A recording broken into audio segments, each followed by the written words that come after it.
একটি রাষ্ট্রের মূল চালিকা শক্তি স্থানীয় সরকার, মানে জনপ্রতিনিধি বা স্থানীয় সরকার প্রতিষ্ঠান। তো সেই প্রতিষ্ঠানগুলোকে শক্তিশালী করলেই রাষ্ট্র কিন্তু শক্তিশালী হয়, গণতন্ত্র প্রাতিষ্ঠানিক রূপ পায়। তো এখানে আমরা স্থানীয় সরকার নির্বাচনগুলো দীর্ঘ সময় না হয় জনগণের মনে জনগণের ভোগান্তি তৈরি হয়েছে।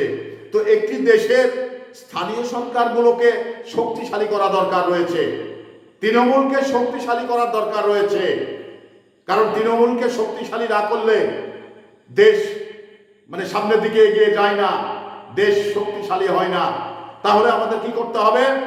সরকারের যত দ্রুত সম্ভব স্থানীয় সরকারগুলোকে শক্তিশালী করা এবং স্থানীয় সরকার নির্বাচনগুলো দ্রুত দেওয়া। যদি এটা না দেওয়া হয় তাহলে অনেকটাই মানে উন্নয়ন ব্যাহত হয়, উন্নয়ন ত্বরান্বিত হয় না। কারণ তৃণমূলকে উন্নয়ন করতে হলে ইউনিয়ন পরিষদের দরকার রয়েছে। তো এই ইউনিয়ন পরিষদকে আমরা যদি শক্তিশালী, সরকার যদি শক্তিশালী না করতে পারে তাহলে উন্নয়ন ব্যাহত হয়।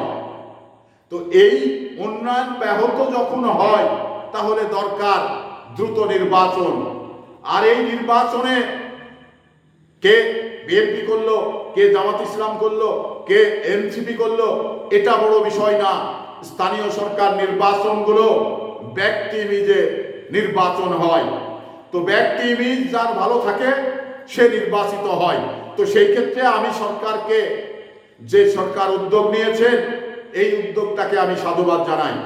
কেন জানাই? কারণ সরকার, স্থানীয় সরকার নির্বাচনগুলোতে আসলে দলীয়ভাবে বিবেচনা করা হবে না, বা হবে কিনা সেটা পরবর্তী সময় বোঝা যাবে। তো আমরা যখন দলীয় বিবেচনায় কোনো প্রার্থীকে করা হবে না তখন আমি মনে করতে পারি, তখন আমি ভেবে নিতে পারি যে এই নির্বাচনটা নির্দলীয় নিরপেক্ষ নির্বাচন হবে। তো সেই ক্ষেত্রে এই নিরপেক্ষ নির্বাচন করতে এবং সঠিক সহজভাবে নির্বাচনগুলো করতে যেটা প্রয়োজন সেটা নির্বাচন কমিশনের মানে উদ্যোগ, এবং নির্বাচন কমিশনের যে আইন প্রয়োগকারী সংস্থা রয়েছে তাকে আরো শক্তিশালী করা এবং সশস্ত্র বাহিনীকে এই নির্বাচনকালীন নির্বাচনের কাজে লাগানো, এটা মানে তৃণমূলের জন্য যথেষ্ট ভালো হবে এবং নির্বাচনটা মানে ফেয়ার করা যাবে।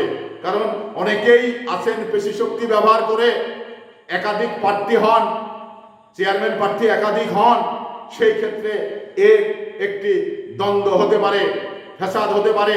বিগত সময় এই ধরনের ঘটনাগুলো আমরা অনেক দেখেছি।